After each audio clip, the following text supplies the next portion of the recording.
महाराष्ट्रातील सर्व नागरिकांसाठी मोठी खुशखबर। आता तुमच्या कुटुंबातील कोणालाही मोठा आजार झाला, ऑपरेशन, आयसीयू, महागडे उपचार, कितीही खर्च आला तरी राज्य सरकार 20 लाखांपर्यंतचा संपूर्ण खर्च उचलणार आहे। आता ही घोषणा स्वतः मुख्यमंत्री देवेंद्र फडणवीस यांनी उदगीर येथील सभेमध्ये केली।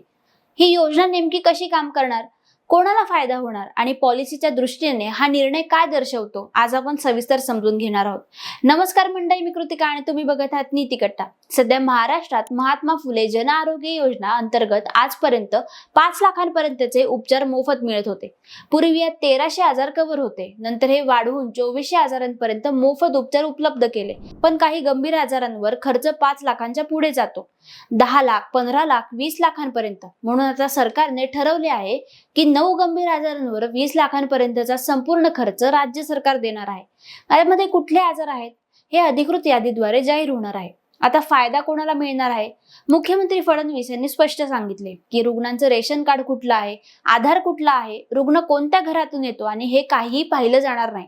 कोणालाही पैशाअभावी उपचार नाकारले जाणार नाहीत। आता ज्या 9 आजारांवर उपचार महाग आहेत त्यासाठी अगदी सामान्य व्यक्तीलाही सायंटिफिक स्पेशालिटी हॉस्पिटलमध्ये मोफत उपचार मिळणार आहेत। पॉलिसी पर्स्पेक्टिव्ह हा निर्णय का महत्त्वाचा आहे? हेल्थ केअर इक्विटी वाढते, म्हणजेच महागडे उपचार, कॅन्सर, मोठी शस्त्रक्रिया, आयसीयू, दीर्घकालीन काळ हे लाखो रुपयांपर्यंत जातात।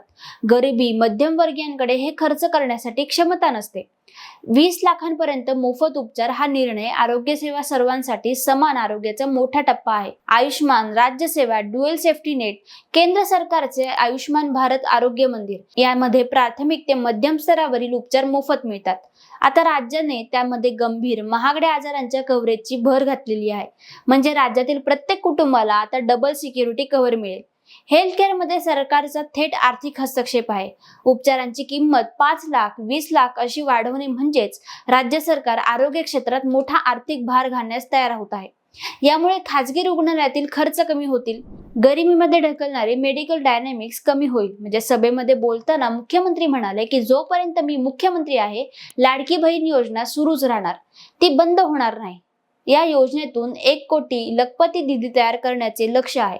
या वर्षी 50 लाख, पुढील 2 वर्षात आणखीन 50 लाख या राज्यातील महिलांच्या आर्थिक सक्षमीकरणासाठी महत्त्वाचा टप्पा आहे।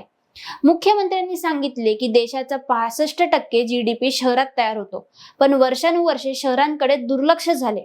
आता 50,000 कोटींची गुंतवणूक प्रत्येक शहरामध्ये underground drainage, water recycling, water supply योजनेचे काम जलद गतीने सुरू आहे। आता शहराचा विकास, रोजगार, उद्योग, गुंतवणूक निर्माण होणार। एकूणच 20 लाखांपर्यंत मोफत उपचार म्हणजेच लाडकी बहीण योजना शहरी विकासासाठी मोठा निधी आहे। हे सगळे मिळून महाराष्ट्र सरकार आरोग्य आणि आर्थिक सुरक्षेला प्राधान्य देत असल्याचे दिसत आहे।